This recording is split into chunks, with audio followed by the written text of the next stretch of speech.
Hey everybody, how you doing? It's Matt and Steph here from Symmetry Creations with another Team in Sim Live. We're super stoked to be here to talk about our brand new campaign, Tatsumi, the Serpent Mistress. Look at that. Steph is so excited. She can barely contain herself. Did a little shimmy. All right. So we're going to be, look at that. We got more Drax's Place. Already seen anybody out there. Richard Rivera from Stabity Bunny saying, let's go. We're going to get a couple of shares out here. Yes. And we'll be back in just a minute. So keep on Share it up, with us, and then we'll be everybody. good.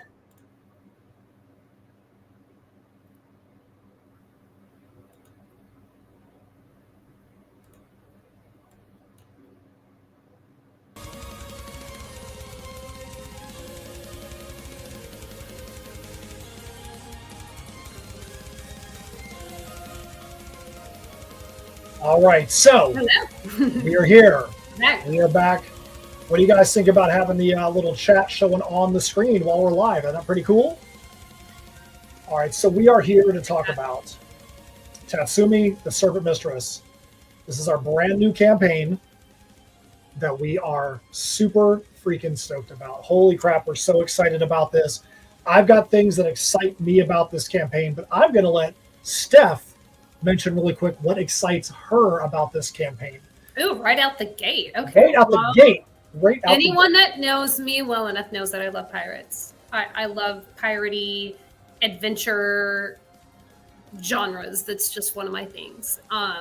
So I was very excited that we found a way to incorporate that naturally into the story of Tatsumi, because as we'll kind of discuss like a little bit later on, this is a spinoff of I Am Keto.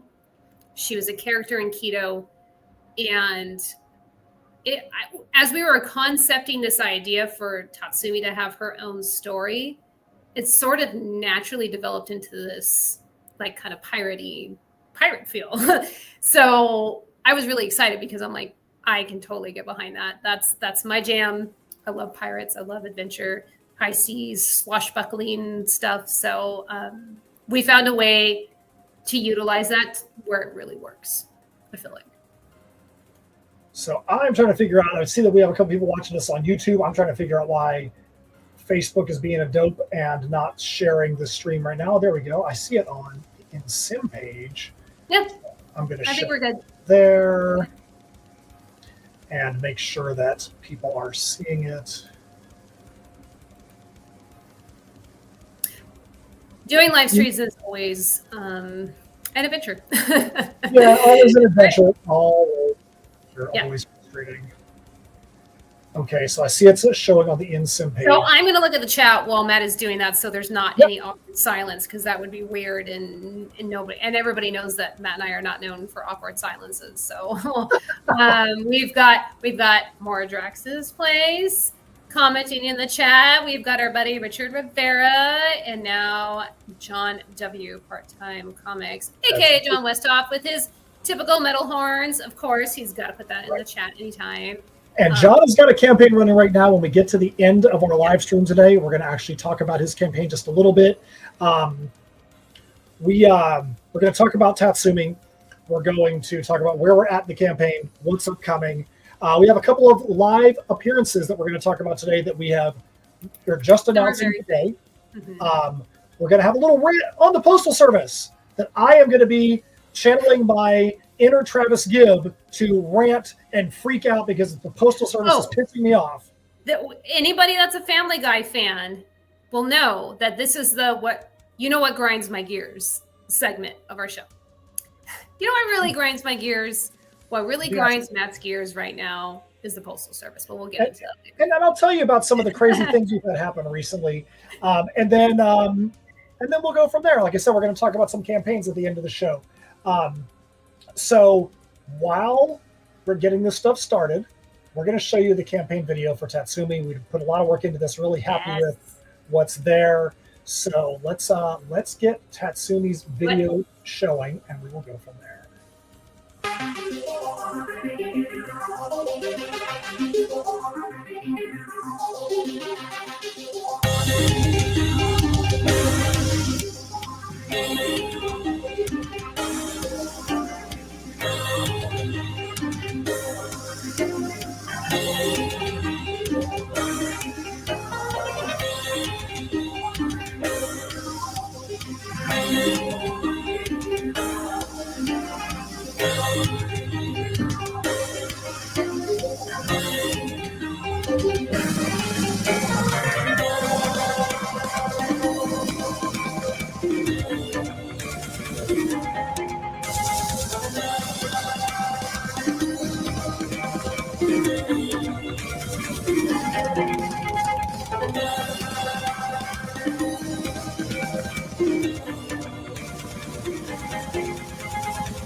All right, so that's the campaign video for Tatsumi. So since we've shown it, we don't even have to say another thing, do we? Yeah, no. yeah. It pretty much summed it up. It's like somebody that knew what they were doing made that video. So I appreciate that. Thank you. I wonder who it was that did that video. I don't know. So Tatsumi the Serpent Mistress is a story that Steph already told you one of the things that really excites her about this campaign. One of the things that really makes me happy about this campaign is that we were able to, for the first time ever, we've done wild fantasy stories, we've done steampunk stories, we've done all ages stories with the kids and the animals in Misfits Clubhouse. But this is the first time that we're able to have a true female lead character in a story. So that made it interesting because some of the dynamics that you normally see in fantasy worlds always have got a male lead and the females are there as a support role, and that doesn't always need to be that way. And one of the things, if you know our stories, we are all about strong female characters regardless of if they're in an ensemble, if they're in a large cast, if it's a supporting role. We always want to have some strong female characters or characters that evolve into strength.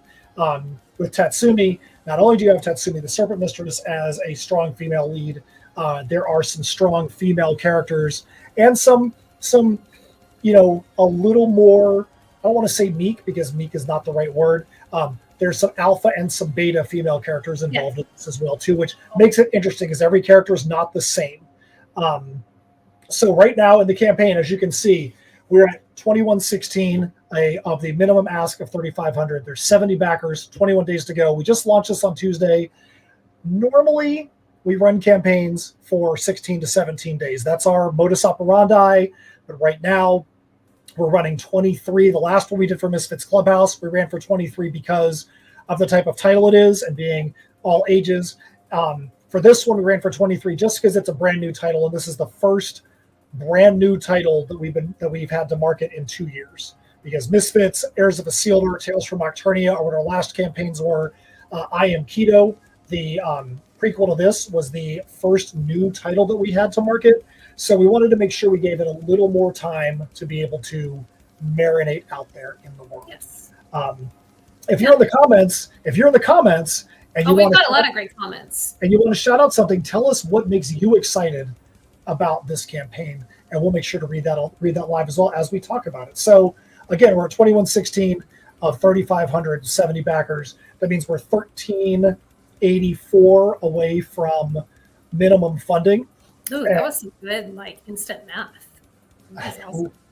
And you know that for us, that number, that 3,500 goal, is just a checkpoint along the way. 3,500 is just where we can start having fun, stretch goals, incentives, things like that. Speaking of incentives, I'm going to scroll down the campaign really quick to talk about early bird incentives. Early bird incentives are these. I didn't realize they were so far down. There they are. You know what? I could have just done this nonsense. I could have just literally done the handy dandy click on the button on the side of the campaign. That's fine. So for the first 40 physical backers, you're going to get a free Tatsumi sticker added to your bag of swag. Even though we're at 70 backers, some of those are digital backers. We counted just before we got on the campaign, just got on the live stream. There are still a couple of physical spots left. If you are somebody who's thinking about backing, you want to get one of those stickers, go ahead and do it. Jump in there now and get yourself a physical tier so that way you get yourself a sticker. Also, it says here back in the first 48 hours and have a chance to own a prototype shirt. We might extend that out just a little bit, but what this is, anybody that backs, digital or physical, has got an opportunity to acquire a prototype shirt. What's a prototype? It's a shirt that we designed. It didn't look exactly as we wanted it to on the shirt. We don't want to just get rid of it. We want to make sure that people can have a chance to get a collectible that's out there.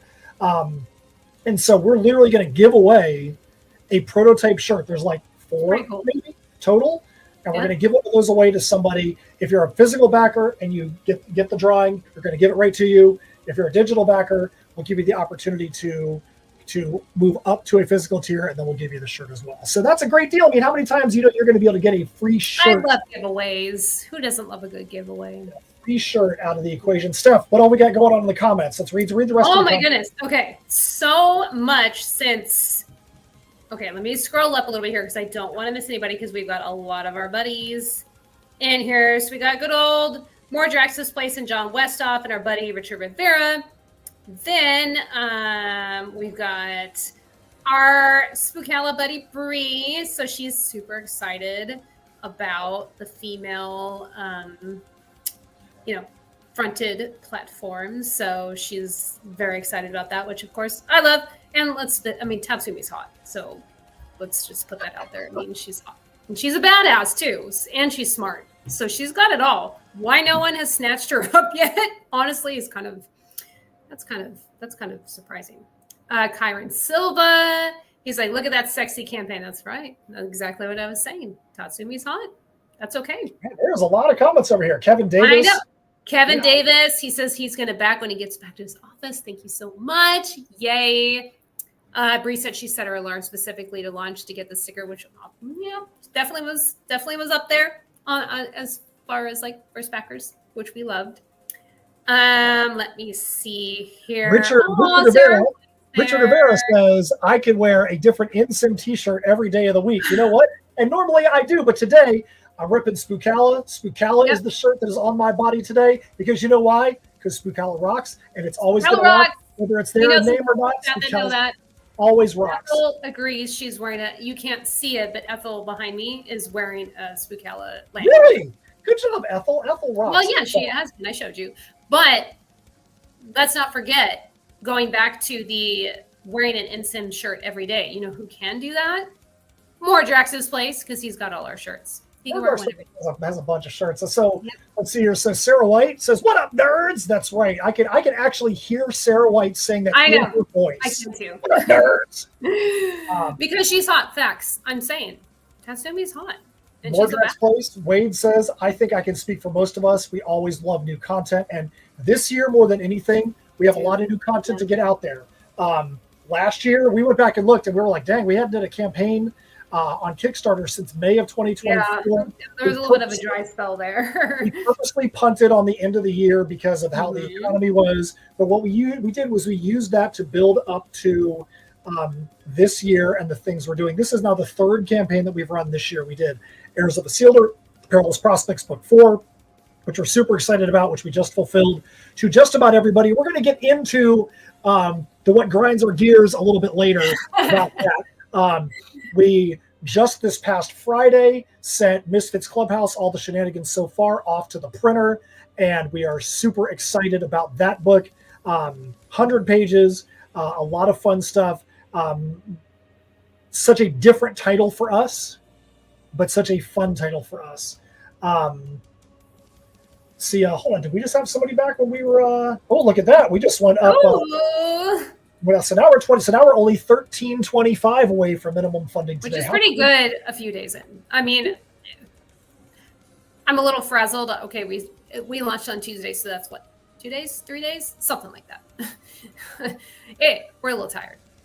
But so, want to say real quick, our guy Richard has got some stuff he's got to do, but Richard has got Stabbity Bunny, Stabbity Ever After. Stabbity Ever After number 1. He ran the campaign at the same time that we ran Heirs of Isildur, the Perilous Prospects Book 4. He just sent out the digital version of Stabbity Ever After number 1 remastered. Looks freaking great. We read it and we were cackling. Like, it's hilarious. If you have not gotten your hands on Stabbity Ever After number 1, let us know. We're going to make sure we find a way for you to get that because it's such a good book. Looks like we had another backer, so now we got 2 backers. We're at 21.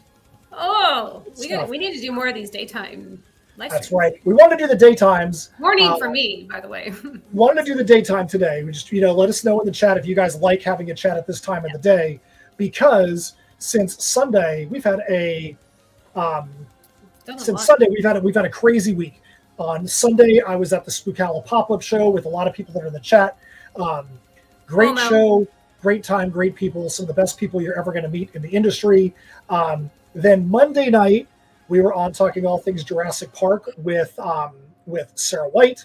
Who's in the comments, and by the way, I hope I didn't talk too much because I just geeked out so much, and afterwards I was like, I hope I didn't. No, that was great. As somebody that is not an encyclopedic nerd on Jurassic Park, it was great to hear. Just wait till she does the Jaws one. It's gonna be people that were in the show, longer than the movie. People that were in the show and people that were in the chat. The amount of knowledge coming from multiple countries was something that was great to be able to watch from my point of view. So fun.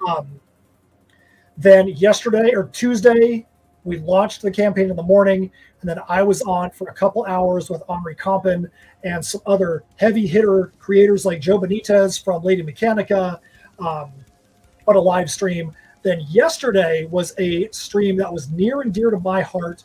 I was on with Ed Davis and Dash Hooper doing first impressions, going through Trollfest's album, Flamingo Overlord. If you've not heard Trollfest Flamingo Overlord, you're missing out on the greatest Norwegian extreme Baltic saxophone accordion metal that you've ever heard.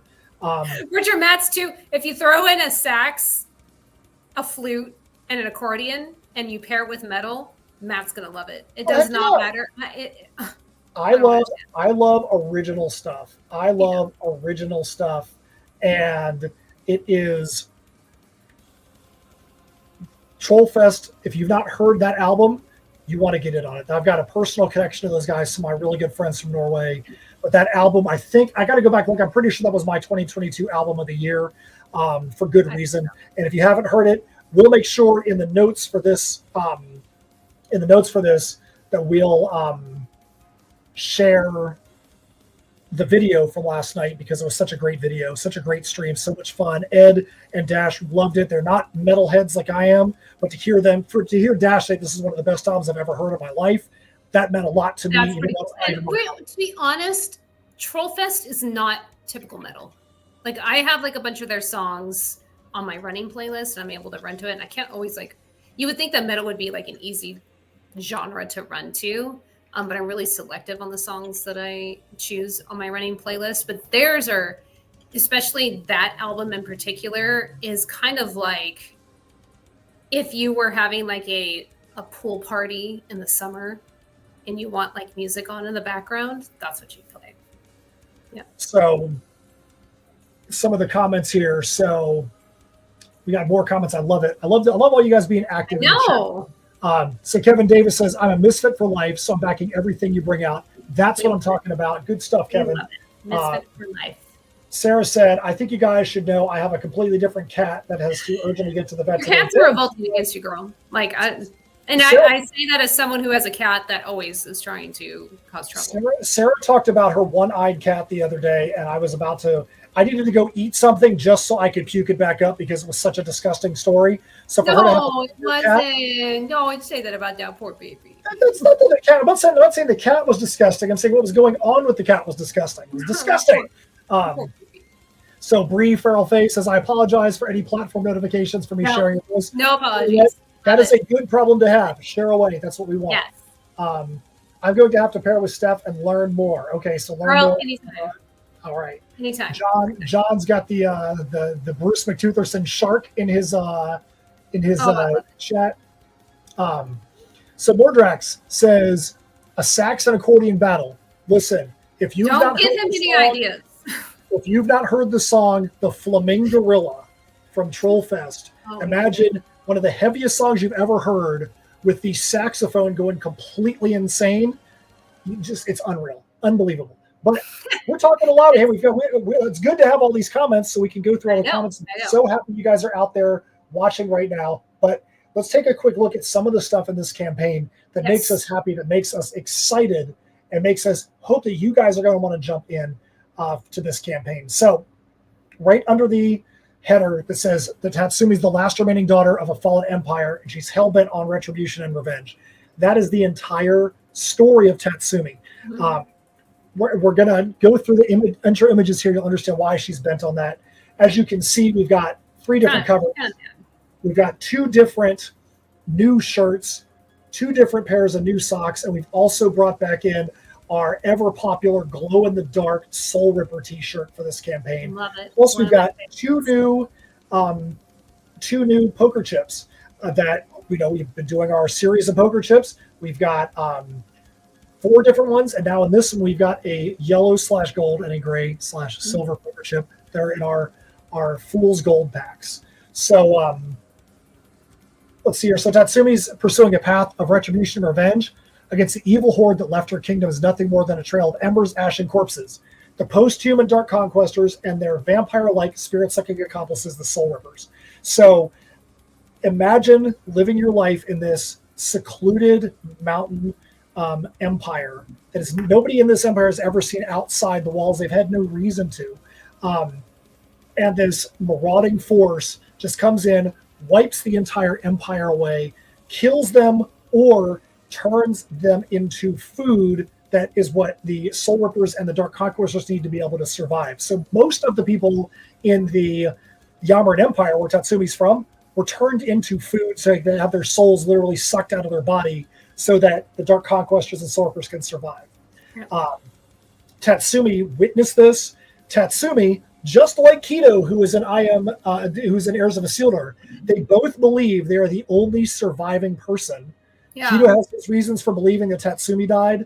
Tatsumi has her reasons for believing that Kido died. Well, if only they could reunite some way. You never know. Maybe they're going to just reunite in spirit. But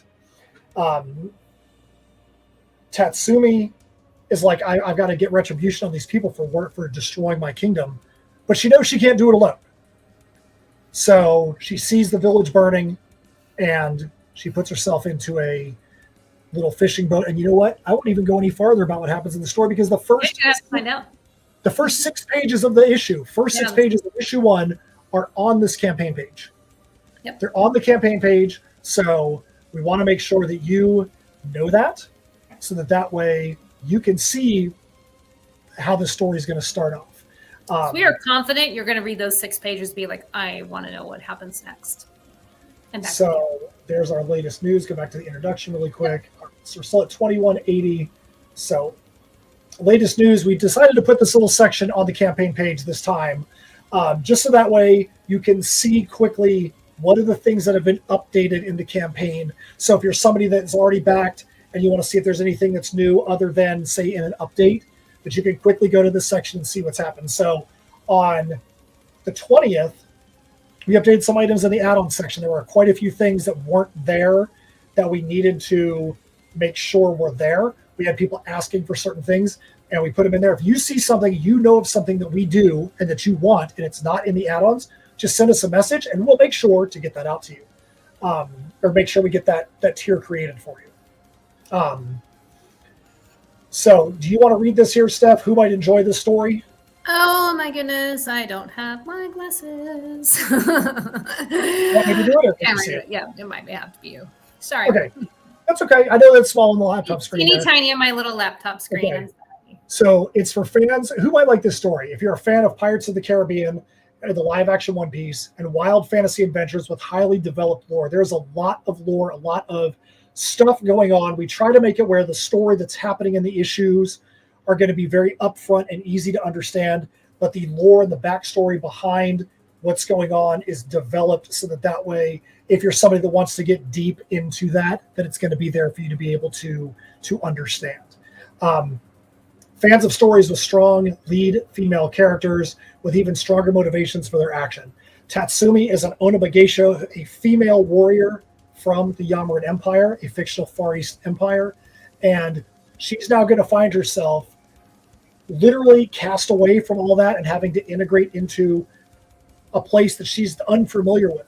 How is this Onabageisha, this female warrior, going to be able to integrate in to another environment.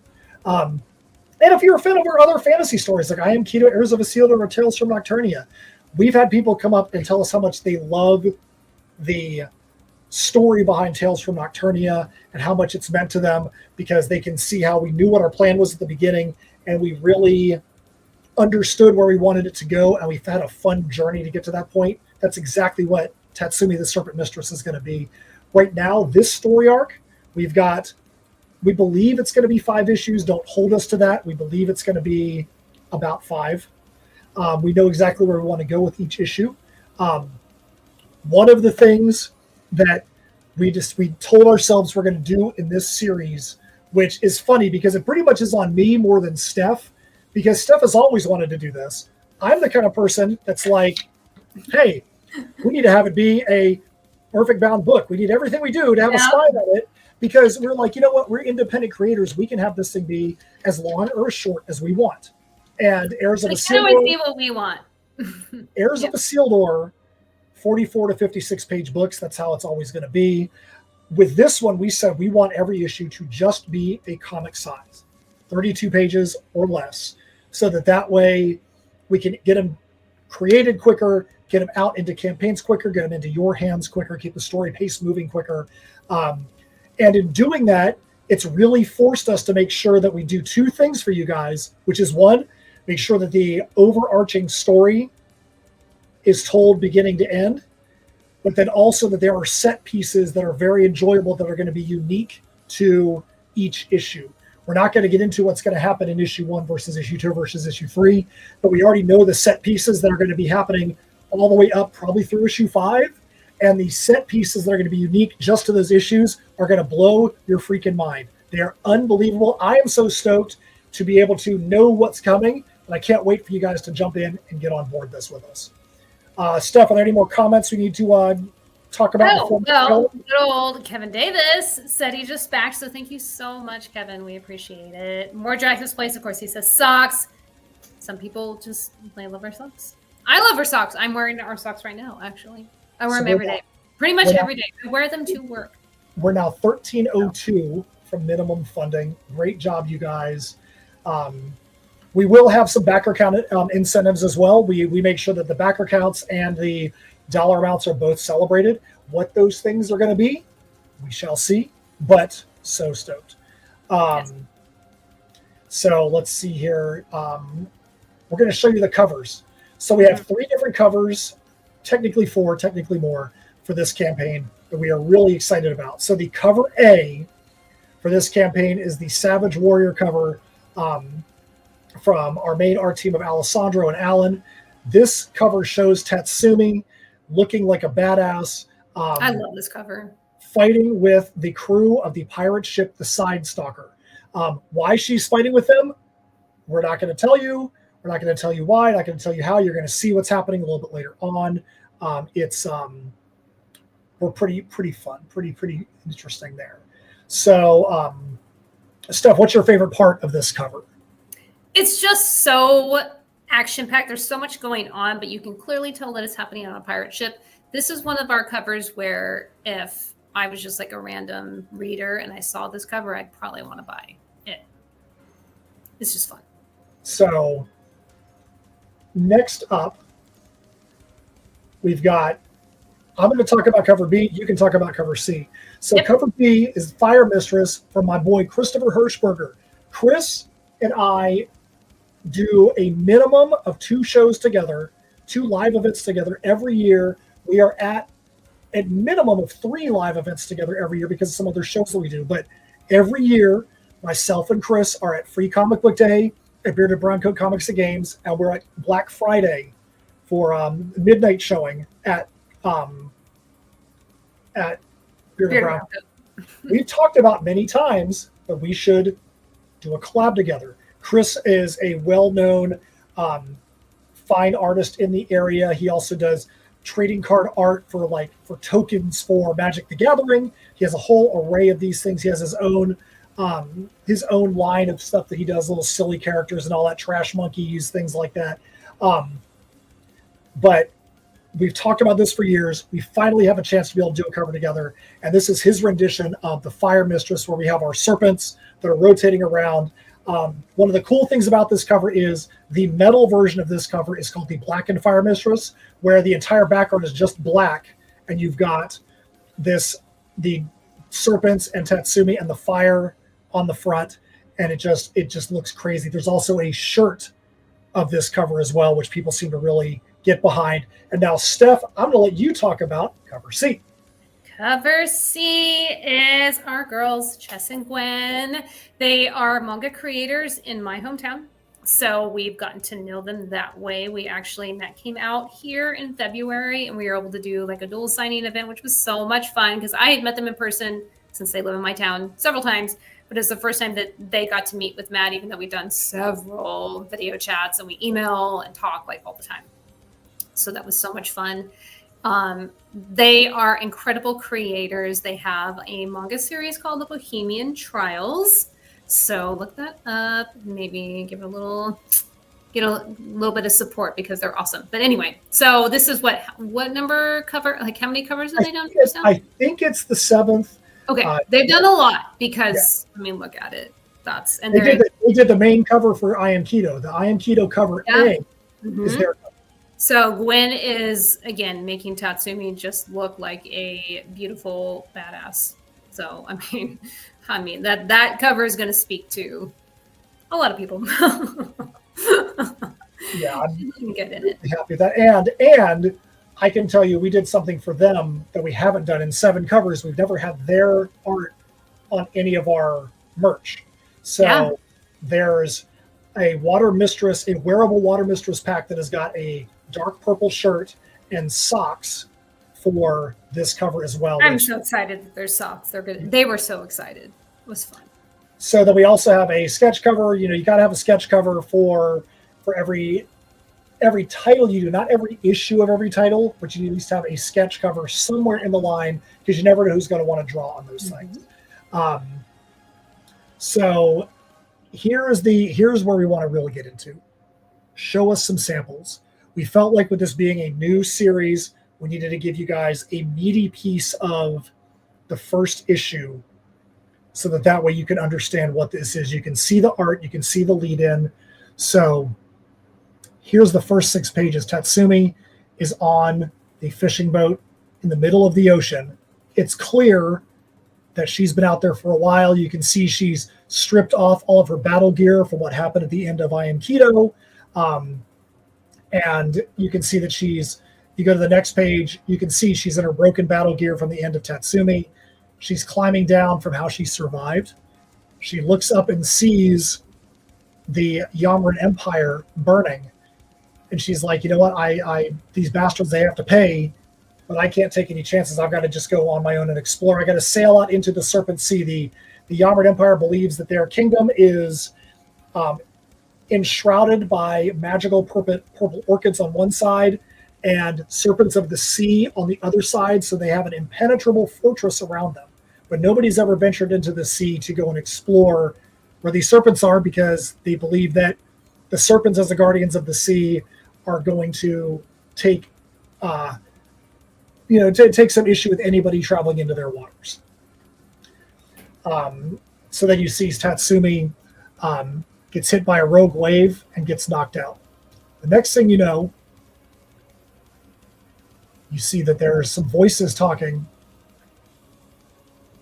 She sees an upside down pirate. It ends up being Dmitry Montova, the second in command on the pirate ship, the Sidestalker, and 3 other pirates. You've got Ulysses Freeborn on the left, Lydia Snake Arrow on the bottom, and you've got Warwick Settlebarrow on the right. Once she wakes up, she hears them talking about, we're going to take right good care of you. That's right, we will. We got you. And she sees this group not knowing what their intentions are with her. And she springs. That comment could be taken several different ways. Yes. And she springs to life after being knocked out and emaciated and starts fighting to save her life. And this is where we have to stop when it comes to the preview because who knows where this goes from this point, but we need to make sure you guys could see the kind of art style. in the comments, if you're in there, tell us what you think about how Alessandro and Alan are doing with the art in this so far. We want to hear what you guys think. We want to know what you think about the art style on the inside of this book. I have to say, I really love the way that Alessandra, because we knew what was in our head, where it was going to be Tatsumi like slowly opening her eyes and coming to, and she suddenly sees like all these unfamiliar faces, and I feel like Alessandra really delivered on that. So we won't spend a whole lot of time on the characters, but we do want to make sure you guys know that there is a cast of characters in here that has a reason to really be excited about them.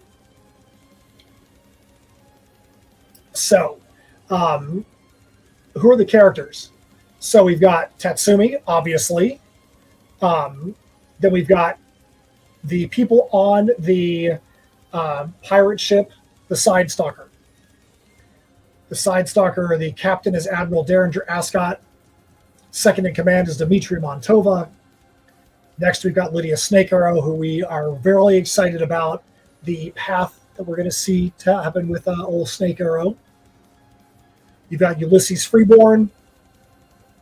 You've got the cook, Warwick Settlebarrow, who, oddly enough, looks like somebody that we know. We never had any intention of him looking like Harrison from GB Leatherworks, but there you go. He looks like Harrison, but there was not any intention in any way. You've got Marley Pendleton, who is the lookout on the pirate ship. Then we get into a couple of characters that have got a lot of interest. We have the Motomari. We have Motomari, the Majutsushi.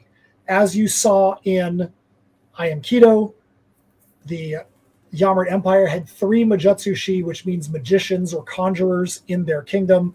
They all were unalived by the Dark Conquestors and the Soul Rippers. We met another one, another Majutsushi, Cordelia Divina, who is a darkened magician that is with the Dark Conquestors and the Soul Rippers. But now we find Motomari, so we see that there are still other magicians that are out there, other conjurers that are out there outside of this, outside of the Yammerd Empire and outside of the Dark Conquestors. You know, what is the special skill that he has? We'll find out later on. Maybe not even in issue 1, but we'll find that out. He definitely has his own set of skills, but it's going to be great. Then last but not least, you know, we can't forget about the Dark Conquestors and the Soul Rippers. So they are a little bit farther away from where Tatsumi is now. She's sailing out into the ocean, and they're doing their thing, trying to find food sources. But they still are very much on Tatsumi's mind at all times, especially Dark Mayu. Mayu was the character that, if we say we had to make some of the toughest decisions we've ever made about a character in our stories, Mayu is the one, I think, where the toughest decision was made. Do you not agree with that, Steph? Oh, 100%.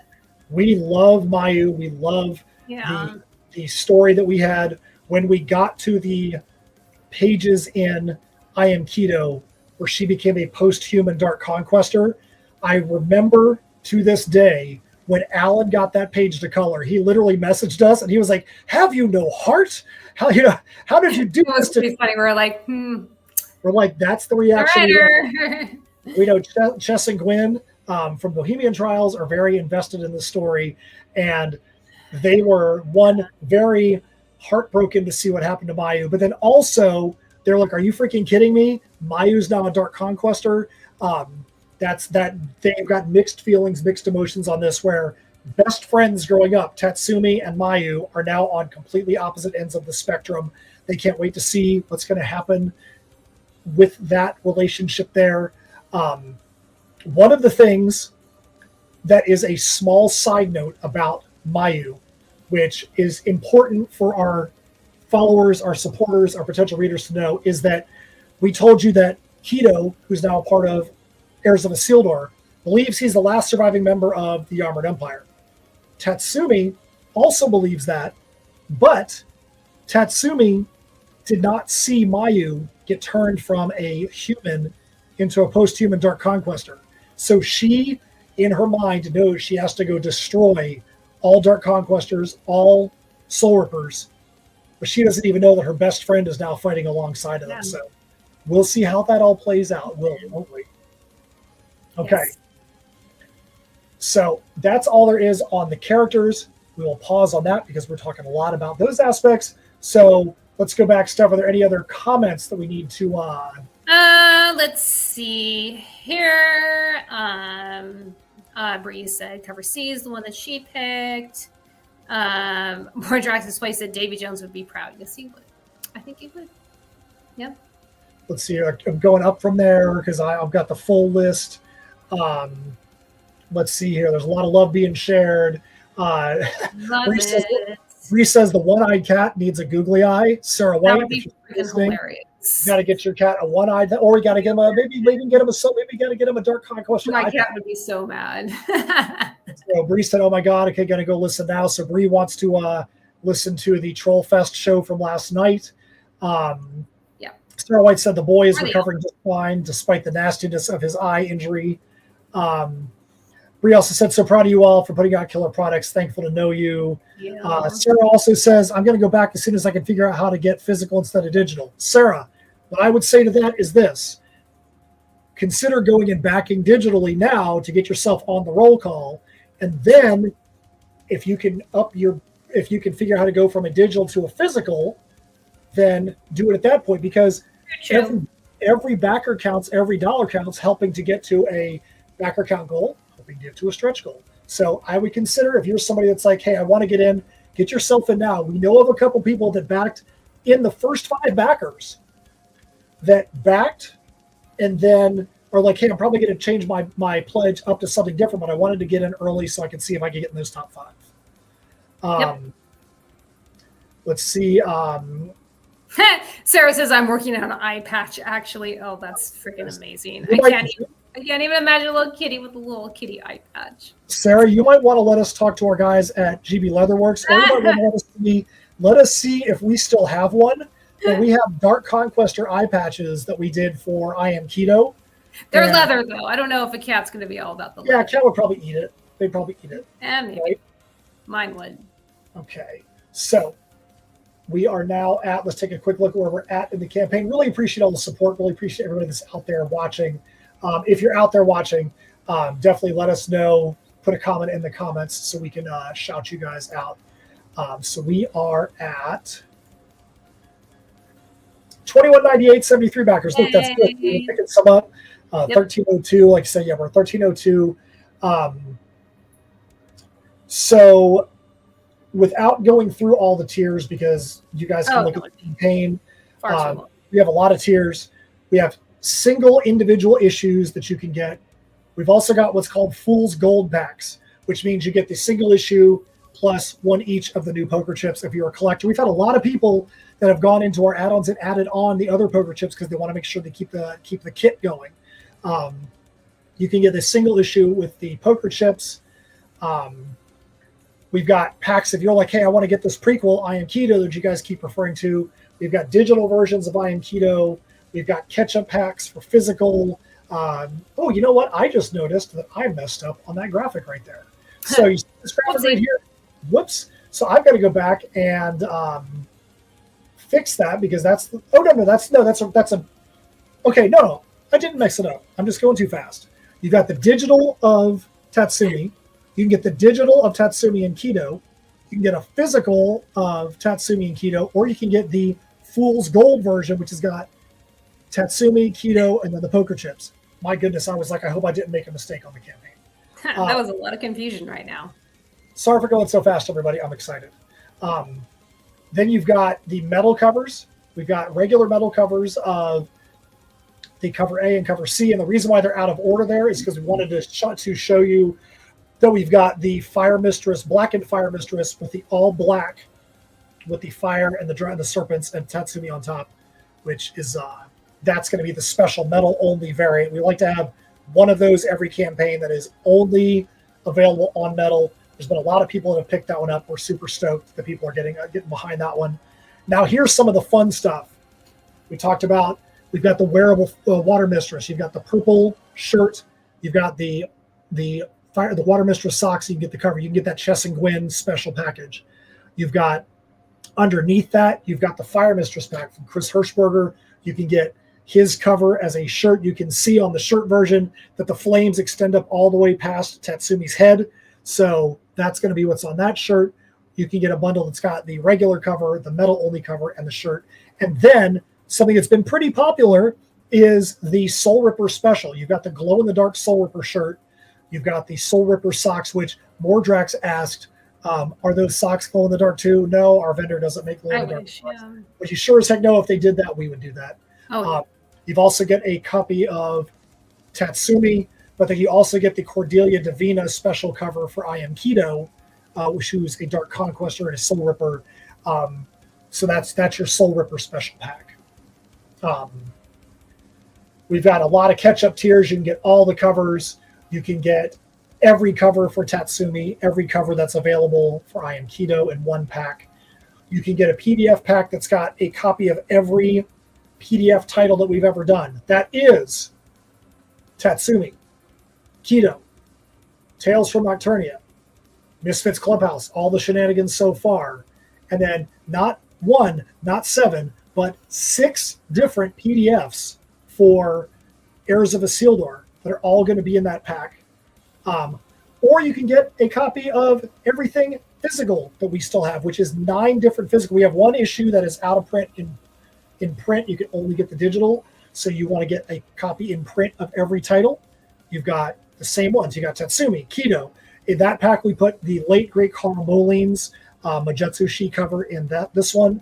Tales from Nocturnia, Misfits Clubhouse, all the shenanigans so far. 5 copies of Heirs of Isildur, all in that pack. And then you can add on a bunch of stuff. But here's something else we want to make sure that we call out, which is huge. We keep telling you guys, there's things that are going to be coming later on in the campaign. Custom leather work from GB Leatherworks. You know that those are our guys. If you ever see us at live shows and you see the goggles that Steph has on her head, the goggles that are on my top hat are custom goggles made for us with our emblems on the side from our brothers down at GB Leatherworks. They have got some special leather work that's going to be in this campaign. One item is something that they have in their offerings that we thought would be great for this campaign. One is a special design of something that they have for us. The other is something that is brand new, that is a GB Leatherworks in Synergy Creations exclusive item that we think is going to be great. But we're going to be debuting those things soon. And if you're a completionist, you're going to want to get your hands on those things because they're awesome. Aren't they, Steph? Aren't those things awesome you did? They range from everything from adorable, which I hate using the word adorable. That's a Steph word. But from adorable to functional to awesome. That's what I think the 3 things are we're going to have. Adorable, functional, awesome. So add-ons, we don't need to really go through the add-ons. We've got so many things out there like we've got our different socks. We've got our Misfits Clubhouse, Peace, Love, and Slothiness socks that are in the campaign. We've got so many different things, our collectible colored vinyl. Again, if you know of something that we have that you don't see in those add-ons, let us know, and we will go add it into the add-ons, no pun intended, so that way you can add it to your pledge. We already talked about the early bird incentives. I think we are pretty close to being right at the limit for the early bird incentives, but you still want to get in and you still want to be able to get yourself that sticker, have a chance to be able to get yourself one of those shirts, those prototype shirts. Stretch goals, we will talk about the stretch goals when we get there. We don't believe in releasing too many stretch goals at first because we don't want to look past the checkpoint that's in front of us. Yes, we have high aspirations and high hopes for the campaign, but we want to make sure that we are focused on the things that are at hand first and then say, okay, here's what our next goals are. We feel like that's worked for us. So, Steph, we got any other comments that we want to shout out before I keep going on and on and on? Mordrax's Place says completionist for the win. That's right. That's all I'm seeing. I don't know if maybe mine are lacking. So Sarah also said a leather one would be way cooler though. It's true. It would be. I agree with that. So I feel like we've covered everything we can when it comes to Tatsumi. I mean, we're at almost the hour mark here. So yeah. if you guys have any questions in the chat about Tatsumi specifically, put them in the chat so we can try to answer them if we can. If they're not spoilers, go ahead and ask the questions there. And then we have a couple other things that we want to cover on this live stream, because what we do is bigger than just Tatsumi, even though that's our main focus right now. So let's go take a quick look at where we're at in the campaign, and then we'll get to talking some more. So Tatsumi, looks like we had somebody increase their pledge. We're now at $22.51. So we are now $1,249 from minimum funding. That's great. We're super stoked about that. Appreciate every one of you guys, every one of you females, every one of you, whatever you call yourself, human persons, like we said in Misfits Clubhouse, all you human persons out there. We enjoy the fact and are appreciative of the fact that you guys have done this, that you guys are supporting this. And then we got 21 days left. And if you know us, we have a lot of things planned. We want to be able to take this thing as far as we can and really start this series off with a bang, because you want to be able to know when this issue 1 comes out, you want to see your name in the thank you list of that issue, and you want to say, dang, I see where this is now. I am a freaking OG in this series. There's my name. Look at this, relatives. Look at this, people at Thanksgiving dinner. I'm an OG in this series. I can prove it because my name is right here. Every person is going to have their name in there. So John Westhoff says, of all the characters, why did Tatsumi get a solo series? It's a very good question. That's a really good question. You know what? As odd as it sounds, nobody has asked that question yet. So why was it Tatsumi? We wanted to, when we designed Keto, we wanted to make sure that, as we said during the campaign, that I Am Keto was going to be the end, the completion of Keto's story in the Yamaran Empire, because Keto is a pivotal character in Heirs of Isildur. We made very sure to say that we made very sure to not say it was the end of our time in that universe. We knew from the beginning that there was going to be some character that was going to survive. And we actually went back and forth, I believe, a little bit on whether it was going to be Tatsumi or it was going to be Mayu. Yeah. And I think, and you know what, it's been a while since we talked about this, so Steph, if you have a different remembrance of this, then feel free to chime in. But we felt like, as much as we liked Tatsumi, as much as we felt that she had the proper qualities to be able to command her own story, she was the more sheltered, the less fun-loving one out of the bunch. Tatsumi was the one that people really resonated with as a likable character. Doesn't mean Tatsumi was a bad person. Tatsumi just wasn't as likable as Mayu. And we felt like having this lovable character in Mayu getting turned into this horrible thing was going to have more impact than if it happened to Tatsumi. And we felt like Tatsumi, the way that she carried herself in the Yamaran Empire as a stern, motivated leader, was something that was going to translate better to a single series. I think, and again, we felt like Mayu as a character was a little too similar in who she was to Merc from Heirs of Isildur. If she would have went from being the fun-loving person to the person that gets a little more hardened and becomes the leader, that's kind of Merc's character arc in Heirs of Isildur, and we wanted to take a different path. Do you agree with any of those things? Do you have anything else to share on that stuff? No, I mean, I agree. That's a good question, John. That's something that we didn't really think about before this, but we knew Tatsumi was going to be the one. We knew that we were going to have a character that was going to have their own series. We planned it out from day one of Keto. We just weren't sure if it was going to be Tatsumi or Mayu, so now you're going to have Tatsumi venturing her own path on the alongside the crew of the Side Stalker, whether she's a prisoner, whether she is a fellow sailor, we're going to have to find that out. We kind of go from there. But John, that's a great question. If anybody else has any other questions, let's jump on that. So I think that now we need to quickly, we're going to take the Tatsumi screen off for a minute. We're just going to go to me and Steph for just a sec.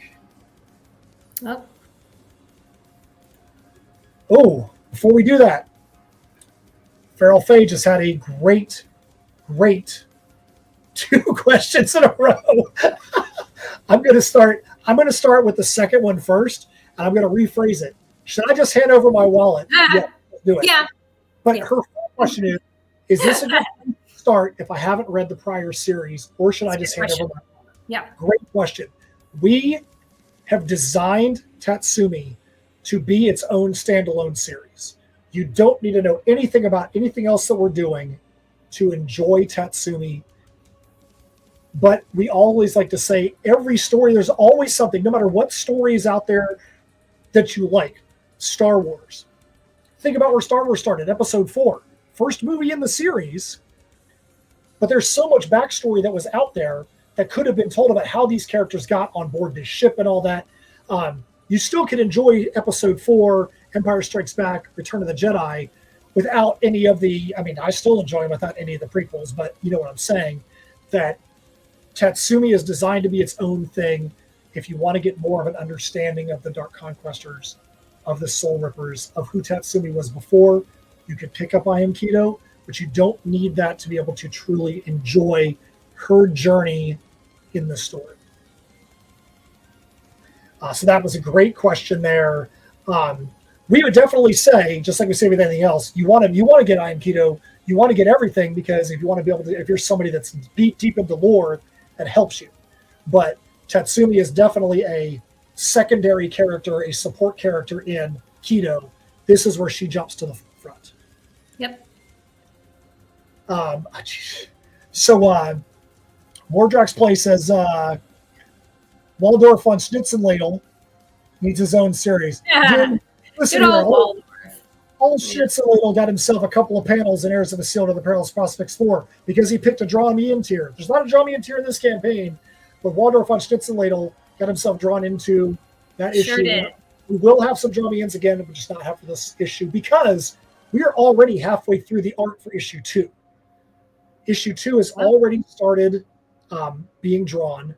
Issue 2 is already far enough out there. Steph and I are about to start the script for issue 3, which is going to be straight up bonkers. 2 is going to be straight up bonkers. 1 is bonkers. 2 is bonkers. 3 is bonkers. We want every one of these issues to be like, what the heck are we doing? This is so insane. And then Feral Faye also says, I'll pick that up when I see you next time if you have it. Yeah, we have it. We'll make sure make sure you get a copy of Keto. Okay, so if you guys see me looking over here, it's because my camera for live streams is here. Over here is the computer that's controlling everything. So that's why it looks like I'm not paying attention, but I totally am. So here we are. Let's talk about live appearances. This is something that we have a couple of live appearances that we have not announced yet, that we want to, for the first time on this live stream, officially let everybody know about these live appearances. So first off, one that you do know is that on June 1st, which is only a week and a half away, I'll be in Leesburg at Lake Collecticon at the Lake Square Mall. This is a mall show that we have done as in Sim since 2019, 2018. Every year they've had it. We've been at the show. A fun show that happens in the mall down there. Normally we're set up in an environment where we get to have the biggest setup we have every year outside of Ocala Comic-Con. This is probably the one of the 2 biggest setups we ever have every year. I'll be down there repping in Sim. I'll be down there with Addict Door Media, with I think Roland Man is going to be down there. April Hunter is going to be down there. Not sure who else is going to be there, but I know there's going to be a lot of people that are going to be at this event. So if you're going to be anywhere near the Lake Square Mall in Leesburg, Florida, on June 1st, Sunday, June 1st at noon, that's where we're going to be. Next up, you guys knew about that show. Next up, June 14th is a very special day. And here's why. If you guys were around for Free Comic Book Day on May 3rd, Steph and I did not only Free Comic Book Day coast to coast, we did release party coast to coast for Heirs of Isildur, the Perilous Prospects Book 4. On June 14th, we decided, hey, that was so cool. why don't we do it again? But you know why we're doing it? Because Steph got a great opportunity out there. So Steph, why don't you reveal for the first time what the opportunity is that you have for the release parties that we're going to do for Misfits Clubhouse, all the shenanigans so far. What do we got? Oh my goodness. I am going to be at my local Barnes & Noble doing a signing on June 14th from 2 to 6. I'm very excited because a signing in Barnes & Noble is just very cool. So I'm very excited that I get this opportunity. It's going to be for Misfits, like Matt said. So some of our friends, Kevin Gould, Chess and Gwyn, have done some signings out there. The response has been great. Yeah. We decided to make sure that Misfits Clubhouse was going to be ready for then. We have every belief that all of our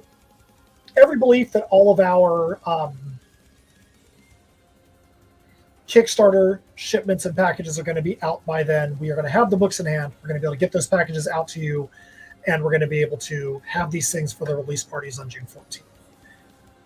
Now, I said that we're doing a release party coast to coast.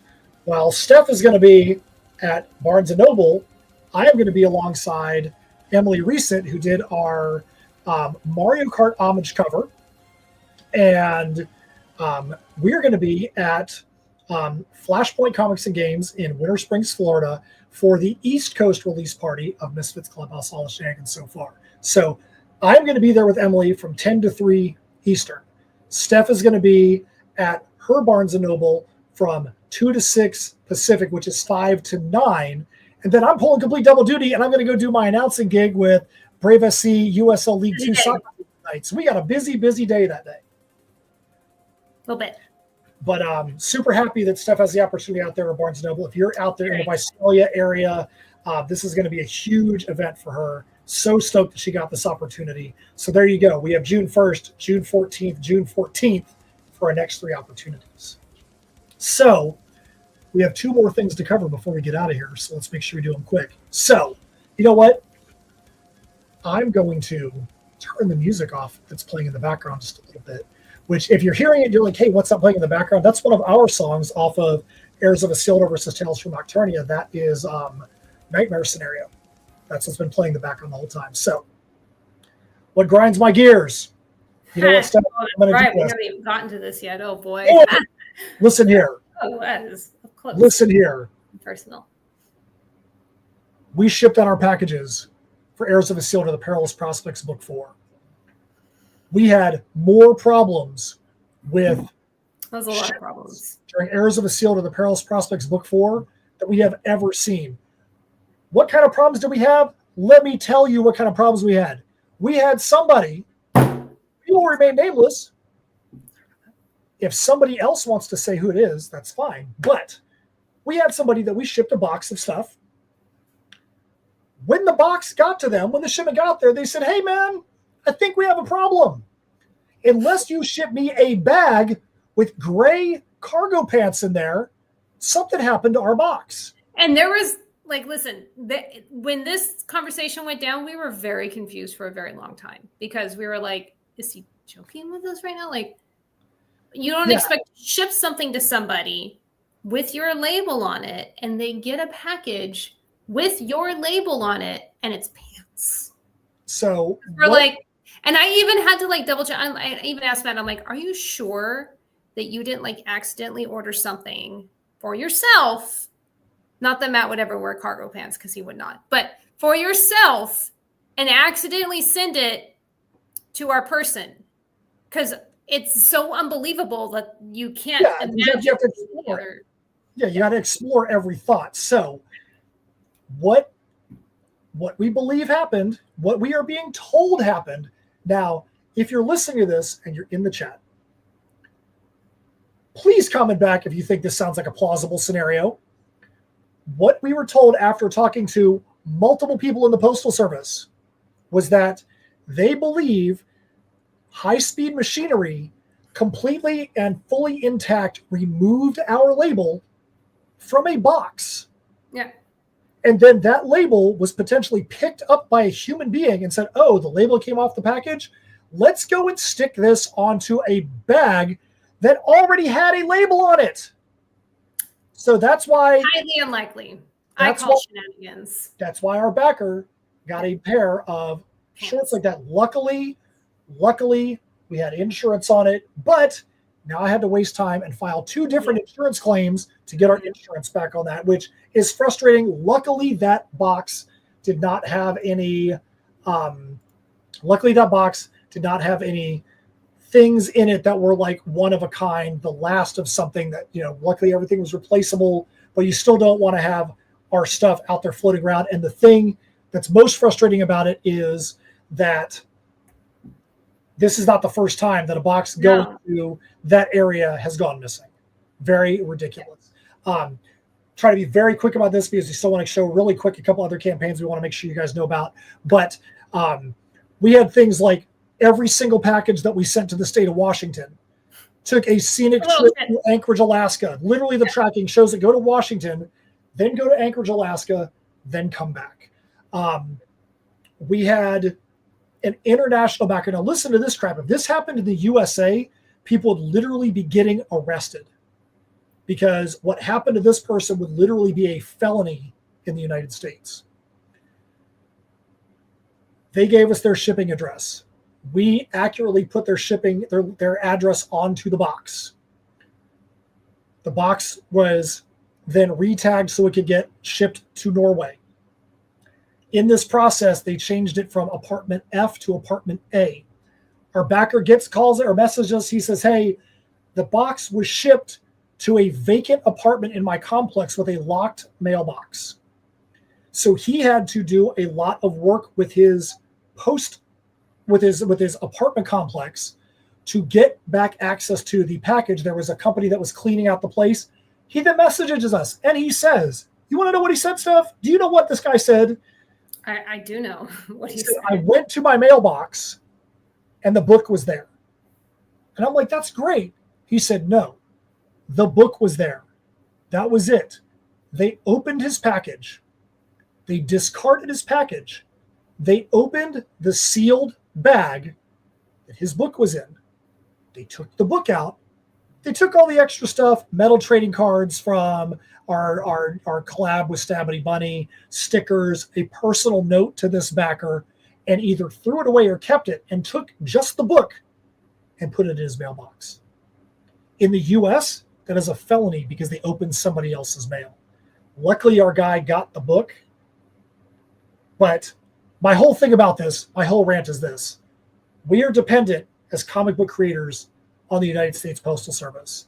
If me and Steph, make a mistake in shipping, hey, it is what it is. That's happened from time to time. Yeah. If we make a mistake, it is what it is.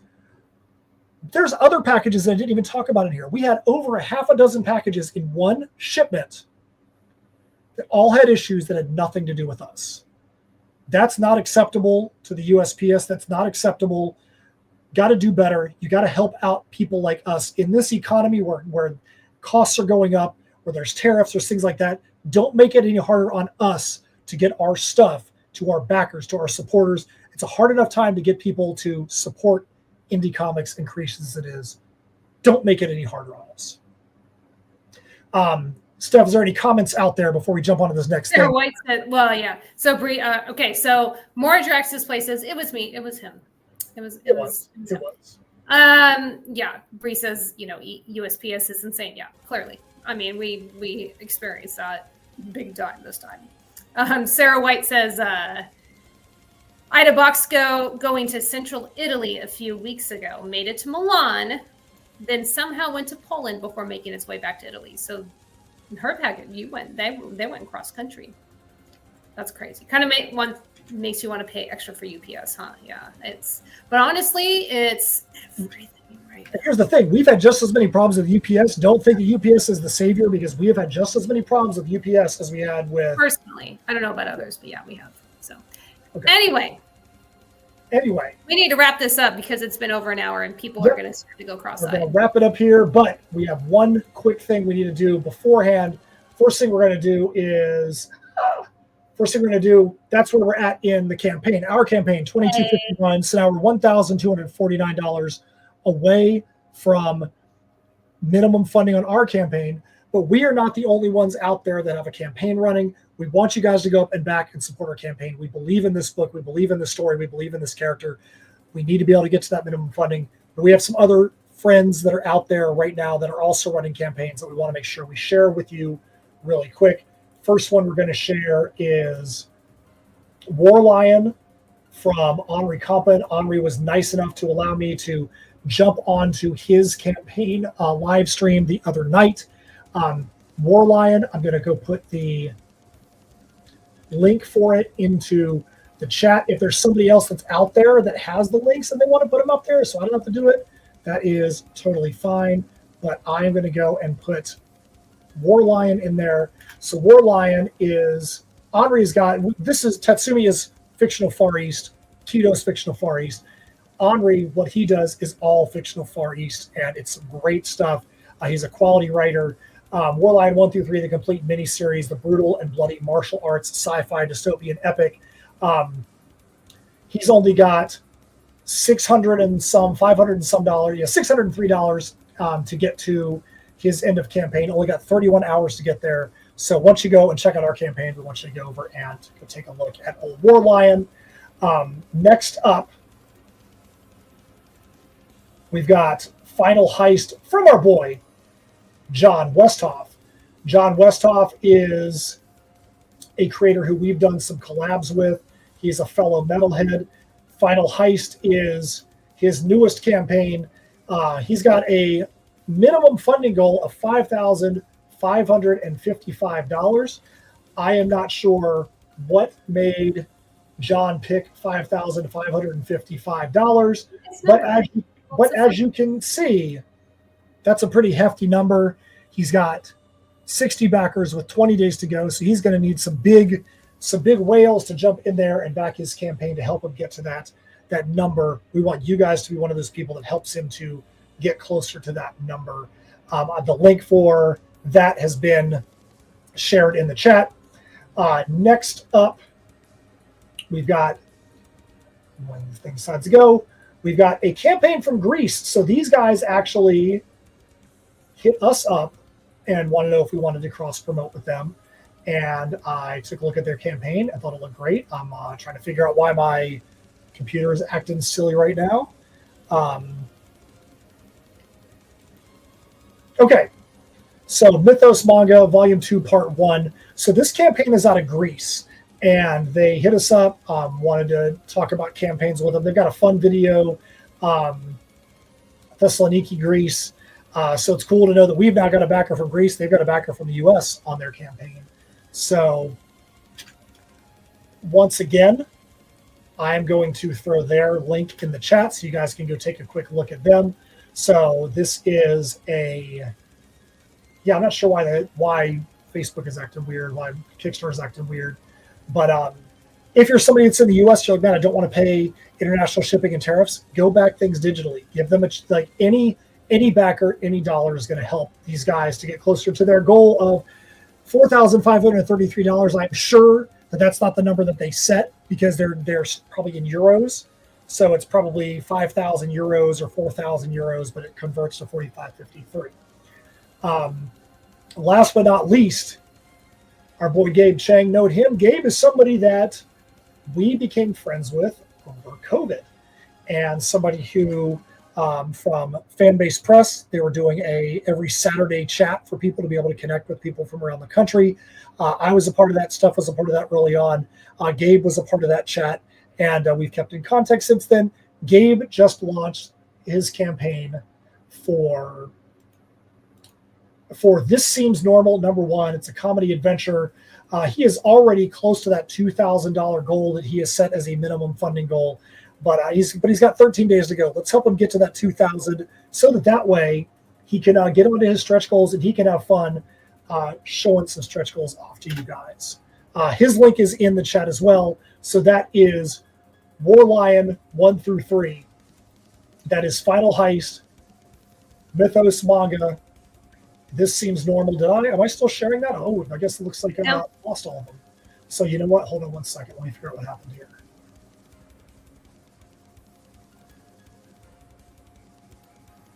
So Not sure why not sure why they. It doesn't want to work anymore. Yep, tried to show off those links. Not sure why those links did not share. We'll share them later. It's okay. We'll make sure that we share the notes of this campaign. We did want to look at them. Not sure why they're not showing. So, Steph, I know we want to get out of here. Let me figure out what's going on with StreamYard. Hopefully it doesn't make sure StreamYard didn't kick me. Okay, Sarah said they shared on YouTube anyway, so that's good. Okay, that's okay. Great. Cool. Well, good. Okay, so real quick before we get out of here, once again, we are going to. Man, not even sure why it really decided it didn't want to share. Yeah, it's like nope, gonna do 40%. We're gonna work at 40% right now. I wonder if my network is having an issue. Maybe. But well, we shared it a lot, and the links are in the comments, right? We shared it on Facebook. So. Yep. All right, so our campaign is at 22:51 right now. We got to kill a little bit of time because literally my tab that would end the StreamYard stream just died. So I can't even end the StreamYard stream. Okay. We're going to be here tonight, you guys. I'm so sorry. So here's what we're going to do. Oh, man. We're done. What we're going to do is go back to the big screens. We thank you guys so much for coming out, hanging out with us. If you guys like this mid-afternoon stream instead of us doing a night stream, let us know, because we would rather be able to do this and hang out with you guys more often. This seemed like it was fun. And we'll go from there. Steph, you have any final words? Just thank you to everyone who has backed, shared, liked, followed, supported us, joined us in the comments today. We appreciate you guys and your support so much. Oh, there we go. It's back. Yay. We really, it means the world to us. So we hope that you guys will love Tatsumi, although we know you're gonna. So. All right, so we're going to get on out of here. What we're going to do to end the stream, we're going to end the stream with the Tatsumi video again for those of you that haven't seen it, so that way you can end on that and we can go on about our business. Thank you guys so much for joining us on Team Ensign Live. We hope you're going to go check out those other campaigns. Yeah. And we hope you're going to come join Tatsumi, the Serpent Mistress, alongside us and get this voyage across the Serpent Sea and make it a great one. On behalf of Matt and Steph, we thank you so much for coming and hanging out with it.